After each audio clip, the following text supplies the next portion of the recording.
My husband and I, both divorcees, tied the knot 6 years ago. My stepdaughter, a high school junior, is from his first marriage, and my younger daughter is from my previous marriage. Only our youngest is the child we share together, a somewhat complex family setup. But the eldest girl is the spitting image of her dad, and the middle child mirrors me, so outsiders rarely catch on to our blended situation. He ended his previous marriage because his ex-wife cheated. I also ended my previous marriage over infidelity, so I have no tolerance for cheaters. We worked at the same company, where he fell hard for me and pursued me until I agreed to date him. But I was clueless about his kid at home, though I knew he was divorced. He later admitted he kept it under wraps to make sure I'd date him. When I found out, it bothered me. Why hide your child? However, by that time, I was already deeply in love with him, and there was no going back. My daughter also grew quite fond of him. He often visited my apartment, looked after my daughter, and played with her. He was nothing like my ex-husband. Because of that, my daughter, who had been cautious at first, grew to be very fond of him and smoothly accepted our remarriage. But it was different for my stepdaughter. Her own father goes away without her, even on his days off. And he often didn't come back from my apartment even during the weekdays. She was just in elementary school and must have felt lonely. Even when my daughter and I became part of her life, she didn't accept us at all. She made it clear with hostility, "I'm never going to call you Mom." I realized this too late, and there was nothing I could do about it. If my husband hadn't kept it a secret and had spent that time with her, maybe things would have been different. My stepdaughter was very attached to her grandmother, who took care of her every day. I stumbled right out of the gate with her. After getting remarried, we started our new life living with my husband's mother. That's because he had been living with her, letting her take care of his daughter. My stepdaughter absolutely refused to leave her grandmother, and her biological grandfather had passed away years ago.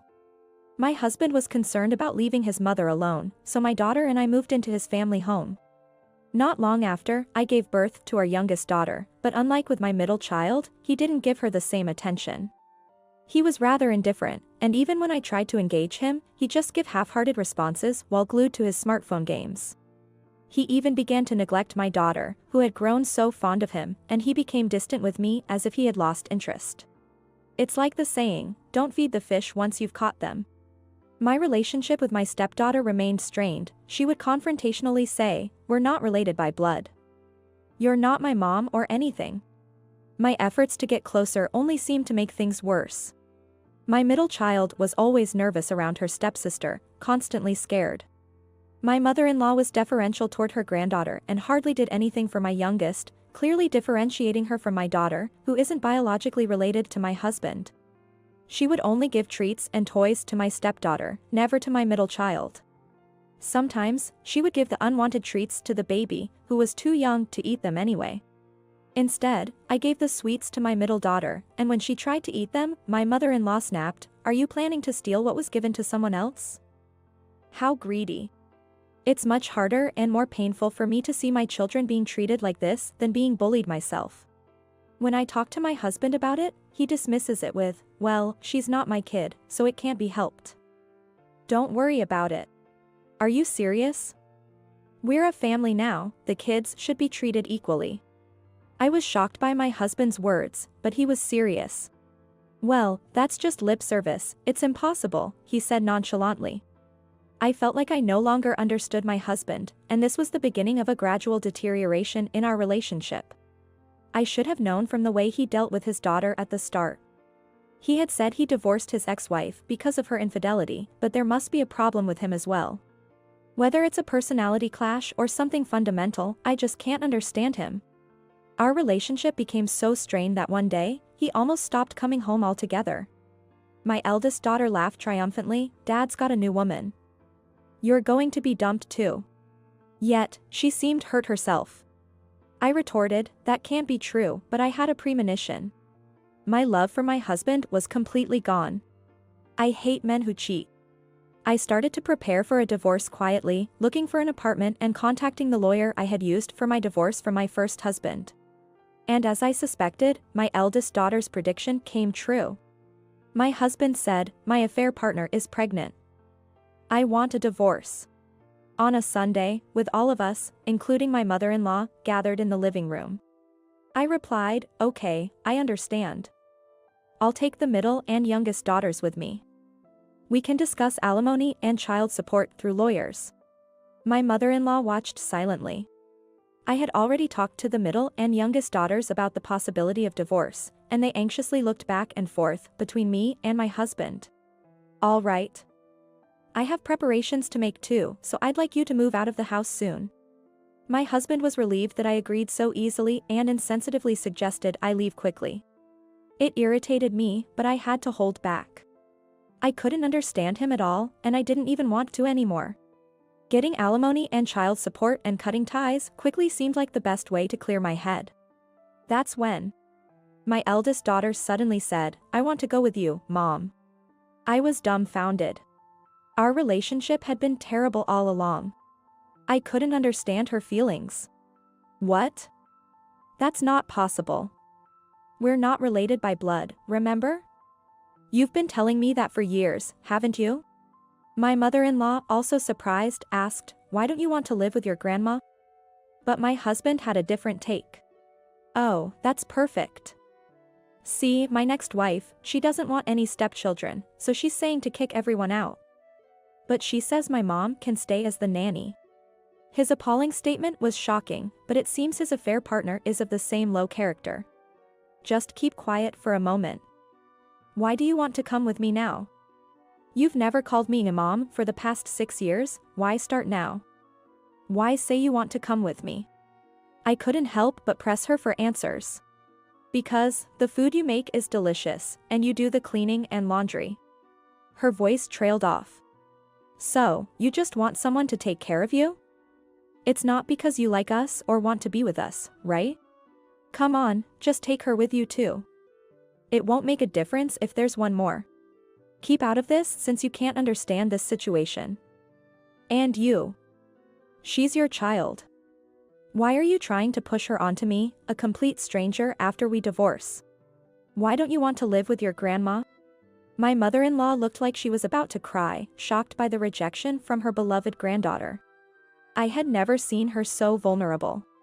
Because, Grandma's been complaining about her back pain lately and doesn't do anything.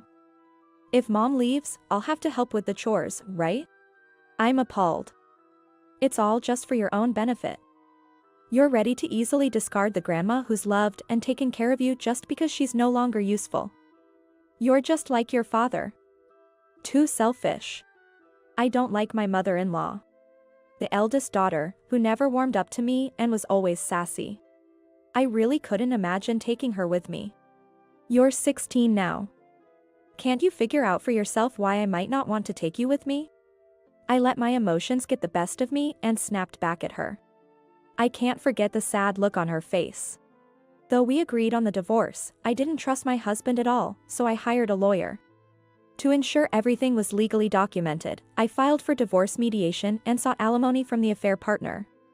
Despite some disputes over the amount of alimony and child support, the divorce was finalized almost entirely on my terms. The eldest daughter stayed in her room even on the day we left. It would be a lie to say I didn't care, but it was impossible. With that last concern, the life with just me, the middle daughter, and the youngest began.